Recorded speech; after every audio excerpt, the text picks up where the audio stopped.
नमस्कार, तुम्ही पाहताय मराठी मंडळी। मस्साजोग गावचे सरपंच संतोष देशमुख यांच्या हत्येचा नवीन अहवाल समोर आल्यानंतर संपूर्ण महाराष्ट्र हादरून गेला आहे। या हत्येतील क्रौर्याचा अंदाज या पोस्टमार्टम अहवालावरून सहज लावता येतो। आजच्या या व्हिडिओत आपण पाहणार आहोत संतोष देशमुख यांच्या निर्घृण हत्येचे कटू वास्तव। मस्साजोगचे सरपंच संतोष देशमुख यांच्या हत्येच्या वेळेस काढलेले फोटो हे चार्जशीट मधून समोर आल्यानंतर अवघा महाराष्ट्र हादरून गेला। यामुळे राज्यात संतापाची लाट निर्माण झाली, ज्यानंतर मंत्री धनंजय मुंडेंना मंत्रिपदाचा राजीनामा देखील द्यावा लागला। असं असताना आता संतोष देशमुख यांच्या शवविच्छेदनाचा अहवाल देखील चार्जशीट मधून समोर आला आहे। संतोष देशमुख यांना किती निर्घृण पद्धतीने मारण्यात आलं हेच या अहवालातून समोर येत आहे। हत्या ही केवळ राजकीय नसून गुन्हेगारी टोळीच्या हस्तकांनी अंमलात आणलेला एक क्रूर कट असल्याचे स्पष्ट झाले आहे। संतोष देशमुखांचा पोस्टमार्टम रिपोर्ट पाहून तुम्हीही हादरवून जाल।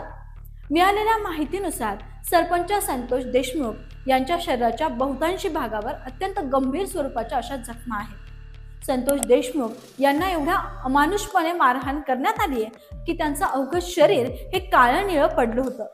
त्यांच्या नाकातून रक्त येईपर्यंत त्यांना मारहाण झाल्याचं अहवालामधून समोर आलं आहे।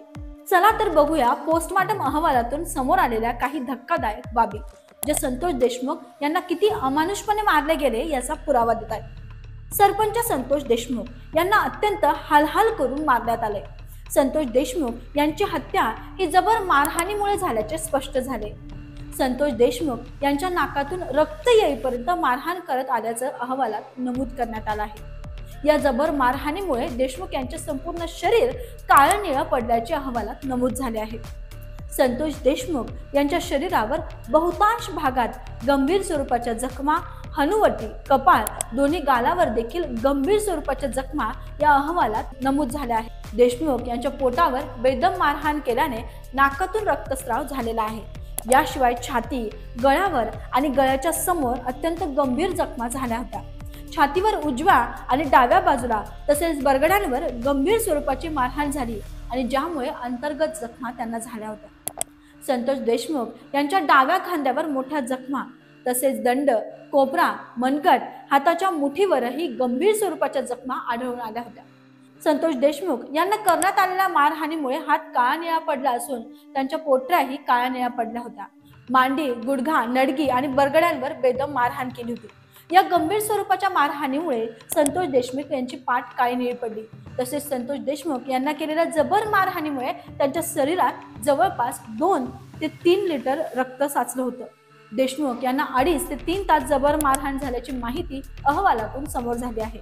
अतिशय अमानुष अत्याचारानंतर त्यांचा मृत्यू झाल्याचे निष्पन्न झाले।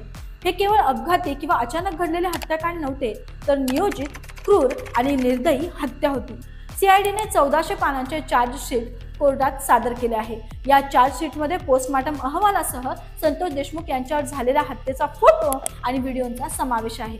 यामध्ये आरोपींची संपूर्ण चौकशी करून दिलेले जबाब आणि पुरावे देखील समाविष्ट आहेत। संपूर्ण महाराष्ट्र या प्रकरणानंतर पेटून उठलाय। संतोष देशमुख यांच्या हत्येच्या निषेधार्थ विविध ठिकाणी आंदोलनं झाली आहे। हजारो लोक रस्त्यावर उतरून न्यायाची मागणी करू लागले आहेत।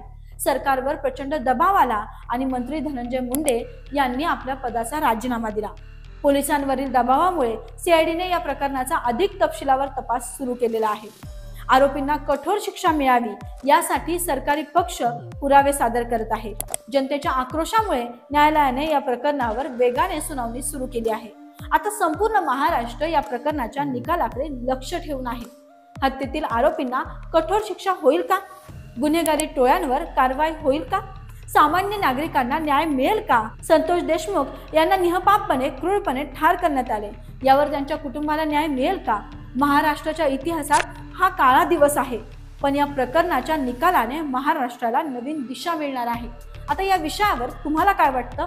व्यक्त व्हा, तुमचं मत नक्की कमेंट करा आणि व्हिडिओ आवडला असेल तर लाईक व शेअर करायला विसरू नका आणि अशाच माहितीपूर्ण व्हिडिओसाठी आपल्या मराठी मंडळी या YouTube चॅनलला सबस्क्राईब नक्की करा। धन्यवाद।